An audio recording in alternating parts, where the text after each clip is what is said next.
Dr. Kizza Besigye. He said he killed 22 NUP supporters and he wants to kill others. Muhoozi, who the hell do you think you are to break the law in a manner so wanton that for you think that the lives of Ugandans are in your hands? Alright, breaking news wetugerera sawa zineno Gen. Muhoozi Kainerugaba avuddeyo anatabukira omukulu leader of opposition nti obambu yagenda okuddako okubeera nga awambibwa nga oyawambye omukulu Erias Lukwago. Kati sawa zino ndowooza Uganda efuuse game ngeri gyolabamu ebintu kati n'omukulu Lord Mayor leader of opposition bagala okubeera nga bamutwala. How do you see it? Olowooza Musajja beddala yafuuse president or is he above the law? Kiki kigenda maaso mu ggwanga ly'e Uganda?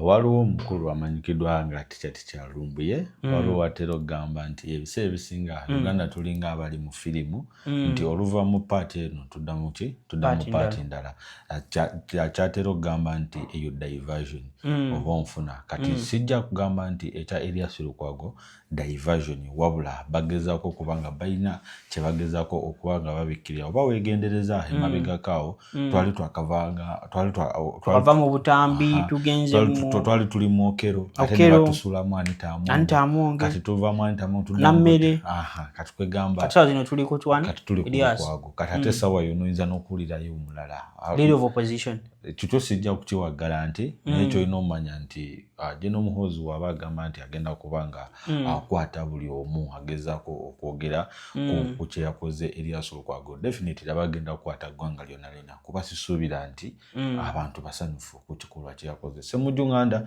yamugambye nti ku kaposti ke yakoze ku Twitter ku X omukulu MK yagambye Ssemujju you are the next. Paka ne kati omusajja akyayina naye nga Ssemujjunganda yatidde nnyo naye nga tetunaba kweyongerayo vidiyo eno mbadde mbasaba musooke mugituweereka like esobole okubeera nga etambula ku sipiidi eyawaggulu nnyo etukirawo bonna banjagadde okumanya ku eno information ddala bana b'enkyukakyuka Abannayuganda bali abadde bagoberera guno omusango ogw'omukulu Erias Lukwago wamu Gen. Muhoozi Kainerugaba. According to the situation lunaku olwaliro Erias Lukwago bamusudde wali ekira era omukulu leader of opposition yavuddeyo n'applaudinga Gen. Muhoozi Kainerugaba naye nga amapplaudinga yamwisizaamu eggaali eri gye mbadde ndudde nga siraba mu politics we Uganda kati golowooza kubanga ye Erias Lukwago yagamba nti no aginoonya Gen. Muhoozi Kainerugaba amuwe ebipapula bya kooti kati saawa zineeno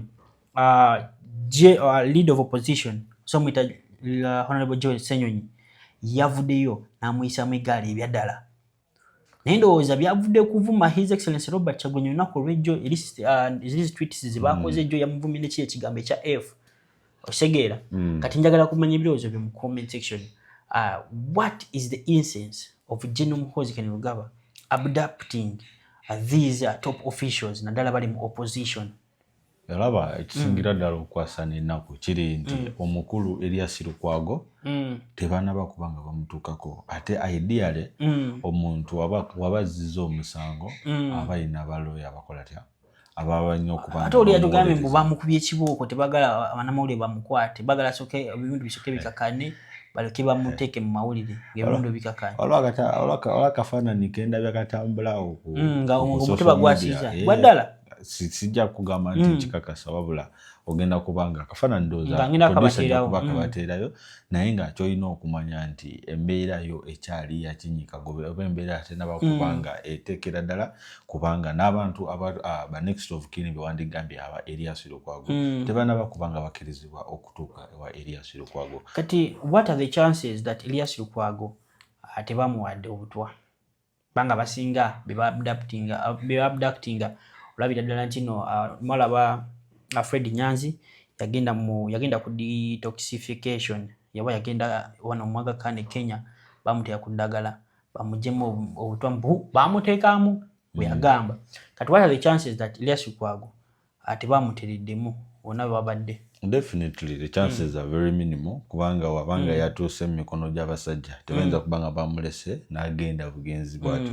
Kyetegeeza nti kijja kuba kya mugaso nnyo Erias Lukwago anaaba ateereddwa just in case kuba kati wabanga bamusudde ku poliisi ne bamwongerayo ate mu kaduukulu. Kyetegeeza chances are very low nti agenda kubanga avaayo adde ewuwe. Naye wabanga kituuseewo n'akkirizibwa okuddako ewuwe kyandibadde kyamakulu nnyo Erias Lukwago n'agenda mu detoxification kubanga abasajja bayinza okuba tebayagadde kumuttirawo asobole okubaza radioactive nga tebaagala afiirewo okuteekawo commotion ne bagamba katumuwe obutwafu empola mpola.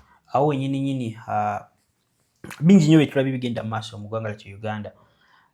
General Muhoozi Kainerugaba yavaayoko mu mabega kaawo n'agamba nti no byonna byateeka ku social media abeera asaaga. What are the chances that bino byonna ali mu kusaaga tali serious? Kukyali kusaaga muganda wange. Okusaaga kwandibaddewo nga tufulumya ebifaananyi biragira ddala nti omuntu atulugunyizibwa. Singa yali asaaga yandibadde tateekayo posts ng'ezo nti agenda kuba akwata abantu oba Erias Lukwago mukote kuba nga dakiika zabadde nga 3 ku 2 nga Erias Lukwago bakamala okuyingira amaka ge wakaliga omukulu n'ateekayo post n'agamba nti yatuuse dda mu base the fool. Bulumu neyebuuza ekituufu kitegeeza omusajja akoze ki amulidde era okugamba nti si bituufu General MK kyateekayo abakikakasa. Maybe nze ndowooza General Muhoozi Kainerugaba is hurt like how General Muhoozi Kainerugaba waliwo statement emabega kaawo yali ya President Yoweri Kaguta Museveni yagamba nti no yamuzaala mu biseera by'olutalo era President Yoweri Kaguta Museveni agamba nti no yali very very confident bulira yali very confident nti no General Muhoozi Kainerugaba yagenda okumu avengingira abantu abo abayinza okumuta kubanga yagamba probability yokubeera nga awangula luno lutalo lwe yawangula mu 1986 alyoka awambe Uganda afuuke president w'eggwanga Uganda byali alina minimal chances okubeera nga awangula olutalo olwo.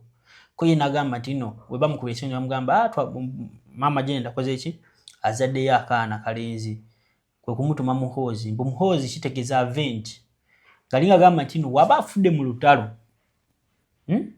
mutabani we General Muhoozi Kainerugaba bayatemye ali Muhoozi yali alina okubeera nga avenginga kufa kwe, which means kati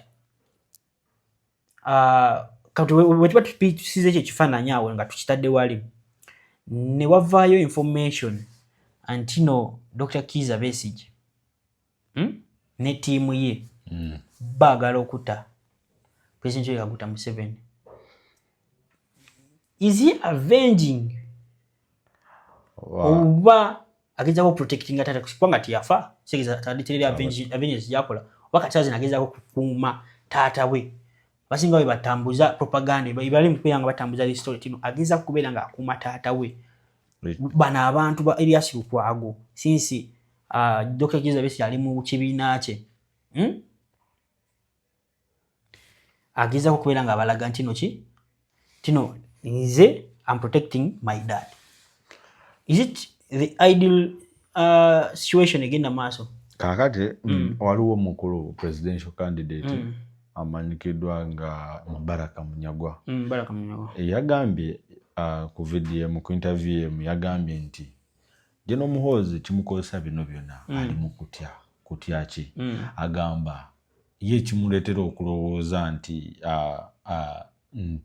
bagala kutta taata we Museveni nti eriyo omuntu amufeedinga ne information katambi gamba si byange ojja kubola bawo Munyagwa nti eriyo amufeedinga ne information nti Dr. Kizza Besigye n'ekibiina kye n'aba opposition abalala beekozeemu akabinja akabayekera bagala kulasha bagala kubanga batta General Museveni n'olwekyo General Muhoozi yasazeewo abageme ng'obudde bukyali n'agamba kabakoleko ng'obudde bukyali era bangi bagenda okuba nga anyiga Kya tutandika butandisi kachali mabaga ekituufu ky'obangi bagenda okuba ng'anyiga naye tetunakakasa ani adda ku list wabula gwe yatugambyeko Ibrahim Ssemujjunganda oba kituufu naye mu comment section ogenda okubamu otubuulira gwe kikirowooza. Sigenda kusookawo wano n'olunaku olwaleero akati baplaying eno video y'omukulu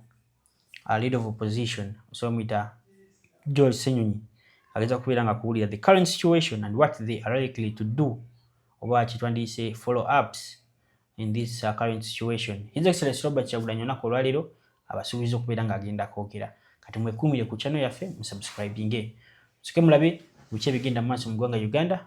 Dr. Kizza Besigye, he said he killed 22 NUP supporters and he wants to kill others. Muhoozi, who the hell do you think you are to break the law in a manner so wanton that for you think that the lives of Ugandans are in your hands? I'm going to kill this one, I'm going to abduct this one, and then you follow up on these threats. We are not going to be intimidated and for everyone to shrink when this man is breaking every law in the book. It's not acceptable. And then after he has written all of this garbage that he writes, you see him post and say, me, I'm a descendant of Jesus Christ. As if to insinuate that he is committing all these atrocities in the name of God. This nonsense has got to stop. We saw the LRA, Lord's Resistance Army. They were killing in the name of God. We have seen several other people, groups, individuals who kill in the name of God. And that's what Muhoozi seems to be doing. That he will commit all these atrocities, break the law in the name of God. No, as a people we must say this nonsense has got to stop. Naye abantu b'omuswaba abaliyo kutambulaba bambi ayagala naye ayagalibwe tujja kwagalibwa ng'oyisa bannayuganda bwoti tekisoboka. Ate n'ekirala mwami Muhoozi kati bw'osalawo nti oyagala kukola politics, uniform yaffe ey'eggwanga ey'amagye gigyeemu ogiteeke wali ojje mu ringi ya politics. Eno period gye watandikawo kubanga naye tekkirizibwa mu mateeka oli serving military officer ate okulembera ekisinde ekya politics. Ba mu magye ojje mu bya politics otandikewo ekibiina tugende mu bantu. Abantu b'oyaayaana bakwagale ng'oli mu batulugunya naki. Resigning from the army. Kikituufu ky'olina okukola. Wakakati okozesa ofiisi yo okukola ebya politics. Oli munnamagye. Naye ate kakati gwe nti kakati ono gwe nnoze ku kino, gwe nnoze ku bwa minisita, gwe nkoze ku kino. N'ebirala byeteekamu esimanya kakati bannayuganda munanjagala nesimbeyo nga pulezidenti va mu magye weekweka eyo. Oba kakati abatakuwagira fe abali mu opposition okozesa ofiisi yo ogezaako okututulugunya. Jangu tugende ku ground politics. Lekera okubeera ng'omutiitiizi. Oba oli mutiitiizi abakola ebyo batiitiizi. Abalina endowooza enjawulo n'obawamba n'okola ki nedda. Tugende mu political arena. Resigninga lekera obutiitiizi bwo.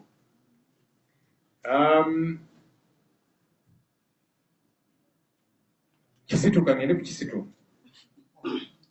Kisitu nozeri bya Luganda si bya Luzungu lyati. Abuuziza nti kakati watuyise nga opposition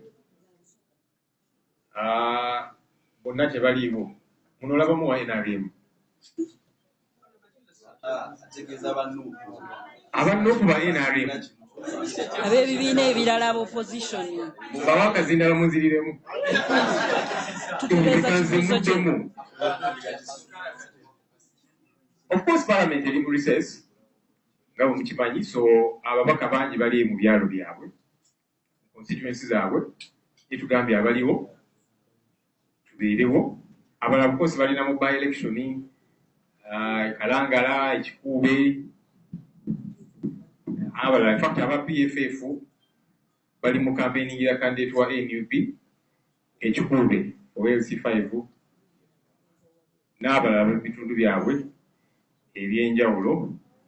Of course bannamawulire abatera okubeera wano mukimanyi nti tuli mu recess nimbeeramu abajja okukyala kati tulina okubategeeza nti palamenti eri mu lisensi kyobula olaba ne mu kizimbe abantu abalimu be batonotono kati Kisitu muyambe bannaye mubuulire biki ebigenda mu maaso so y'ensonga eyimunange mwami Kisitu lwaki oba oli awo ffenna tetuli wano ku nsonga ezo ez'enjawulo waliwo ne by-election simanyi oba Kisitu baasindiseeyo abantu baffe ab'enjawulo n'abalala bali mu kooti n'abalala naye ffe weetuli era Kisitu abuuzizza nti nga tetunnalaba kwabo